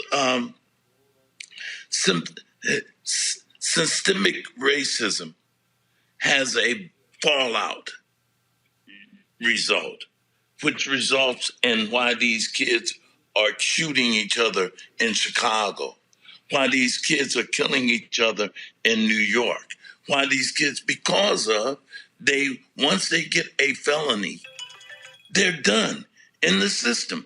They can't get out from under that because they can't get a job or nothing. So consequently, because of that systemic racism, they're in a position that they have to do whatever they can. Well, you're absolutely right. That's why, of course, this is some video, folks, of Eddie and the OJs performing the Tom Joyner cruise. You're right, because, and that's why I keep telling people when they want to talk about violence in Chicago, I keep saying you can't talk about violence in Chicago if you don't talk about economics, if you don't talk about education. Absolutely. Because they all go hand in hand. Because you got to remember, if you don't have the right schooling, you can't get nothing. And then they want to say, well, you know, we're always playing the race card. What other card do we have? Because we've gone through this for 400 years. We protested and protested and protested and riot and burn and wreck things. We've done it over and over again. Then for 40 years, they'll be quiet and say, okay, you got a peaceful protest. You got to, we don't want to disrupt nothing. But as soon as we quiet down and stop protesting, nothing happens. Here we are again. John Lewis, I bless his soul. Here's a man that went through that Pettus Bridge with Martin Luther King, where they beat all of those black people up. Nothing changed. And all the time that he was alive, from that period till now, he's still fighting the same fight. How do we stop fighting this same fight? How do we stop getting to this same place? How do we stop? Unless we become destructive, because it don't seem like they listen to you unless you're being destructive. Right, and Malcolm X says, yep. He says, unless there's some violence, there's going to be no change. So all the way through history, even the Greeks, the Romans, you name it, the Egyptians, you name it, they all came to violence. And I'm not a component of violence. I'm not a person who, I don't want to get killed. I don't want to get shot. I don't want nobody I love to get shot. But when I say to the protesters, listen, this is a job that's not for the weak of heart. Because if you're going to make a change, then you have to have the same mentality as the people who want to keep you under the same regime, under the same pressure. You have to have that same mentality that you want to fight and keep it that way. In other words, if you want to change it, then you got to fight the same way. You got to put yourself on the line the same way that they put themselves on the line. Well, absolutely, of course. And one of those things, of course, you in the OJ's Foundation, education is a huge part of that. You talked about, we got some issues with Eddie's signal there. So we're going to do this here. This is a video, Eddie Levert, y'all, from the Jeffrey Osborne tournament. Y'all, excuse me, this is from when they had the singing part. So check this out.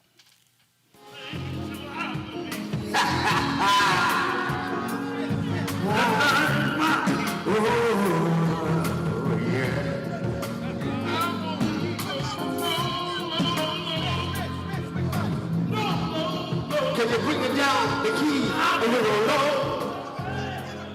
I want you to rock with me, roll with me. What you say, Eddie? Roll with me, do with me. Do with me.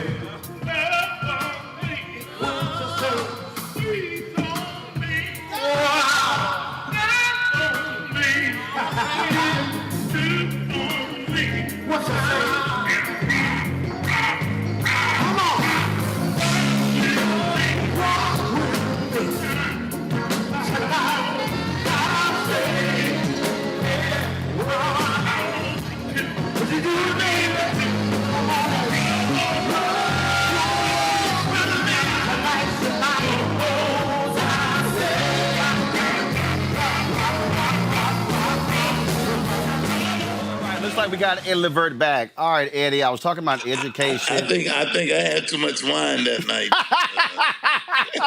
Oh, well, y'all were doing it. Freddie and Jeffrey and John B. and Johnny Gill. Well, you gotta say that, you know, Jeffrey's thing is a great event where he raises a lot of money for the people in his area. And I think it's a great event, and I'm glad that I've been a part of it. And I just can't wait until we get back there, Roland. Oh, you know that, man. You know that. We always love doing that thing.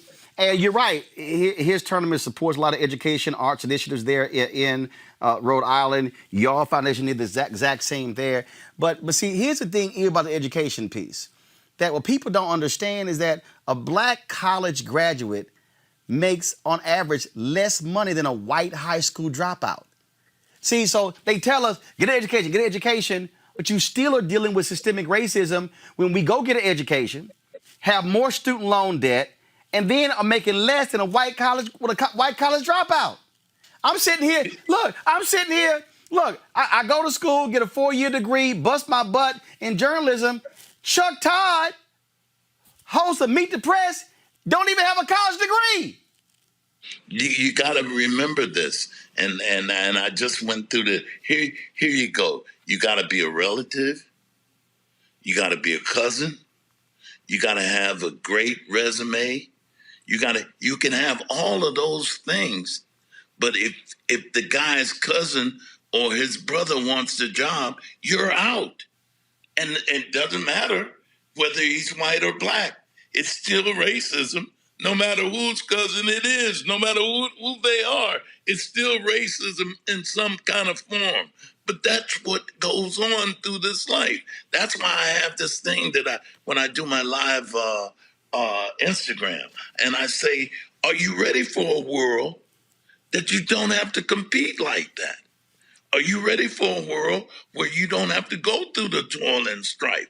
That world that they talk about in the Bible, that we are all striving to get to heaven, where everybody is on the same level, where you don't have to now fight with the next guy for the next job. Are you ready for a world like that? Are you ready to live where everybody's on the same even keel? How many people are ready to live like that and don't want to strive and don't want to be the best of whatever they're trying to do?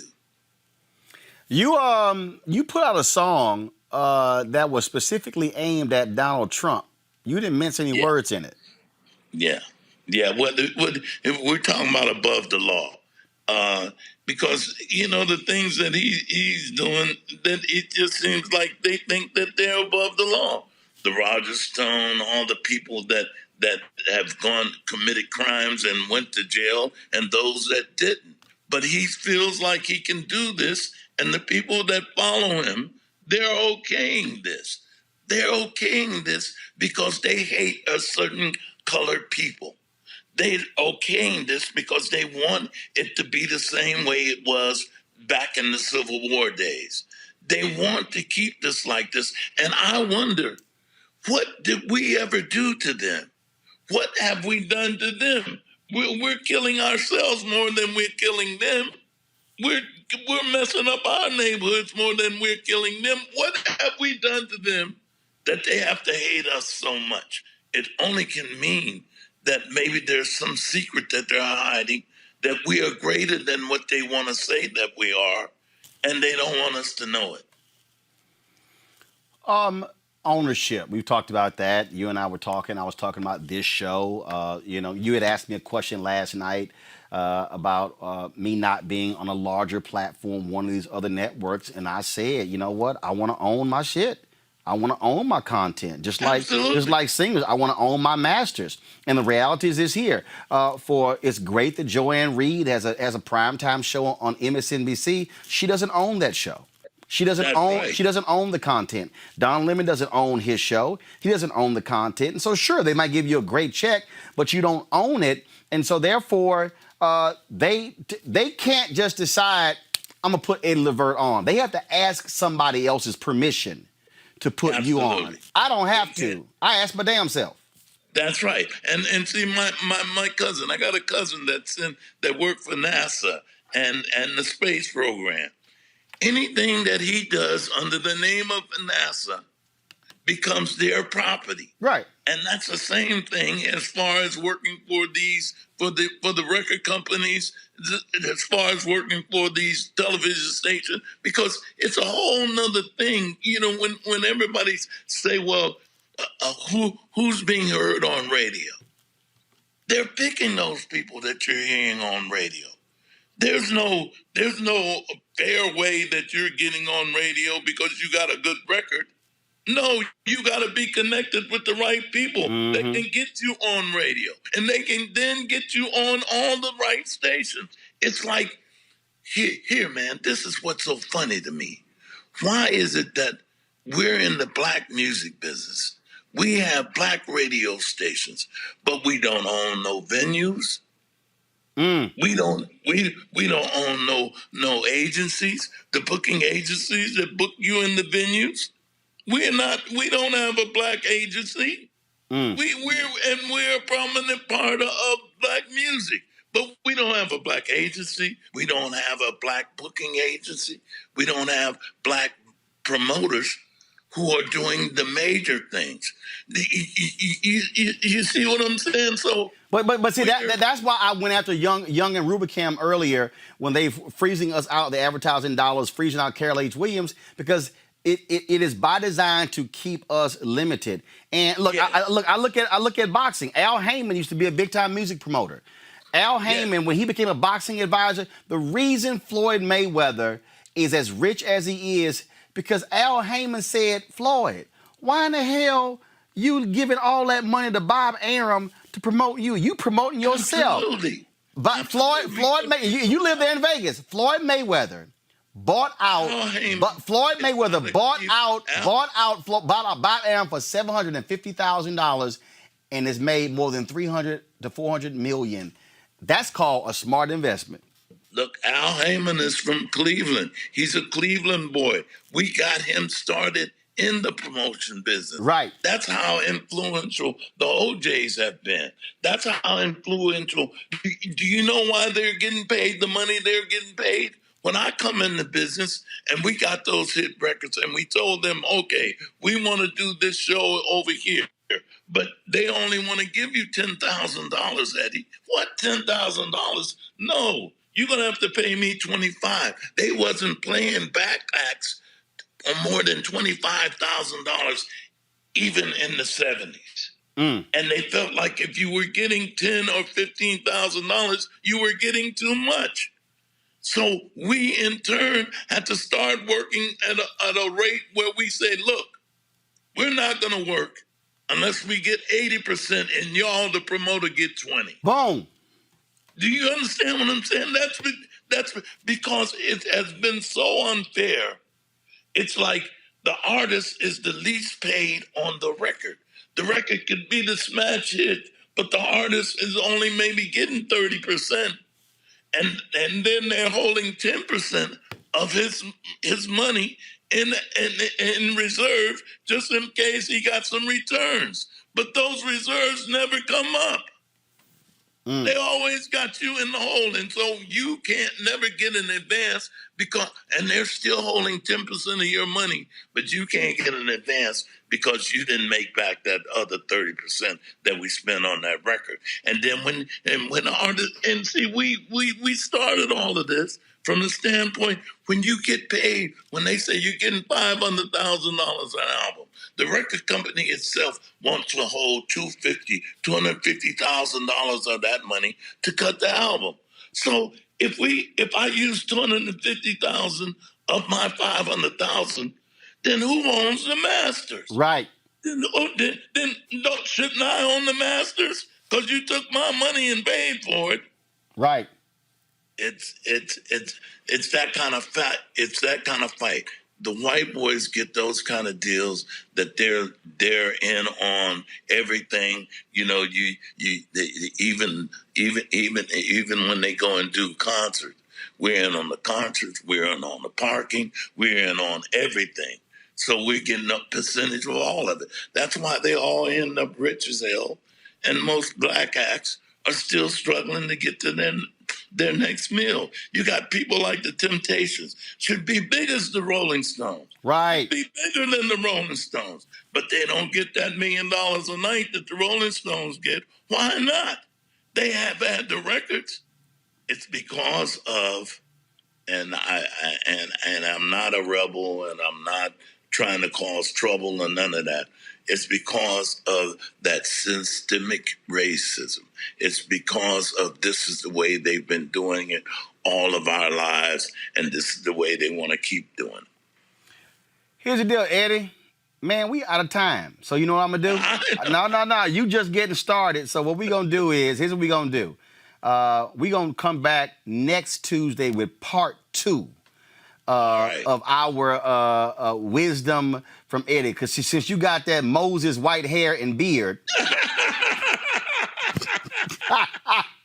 since you got that Moses white hair and beard, we go next Tuesday. We're gonna do part 2 with Eddie Levert because we have I would continue it, but we have a live stream coming up next with the Black Women's Roundtable with featuring Angela Rye.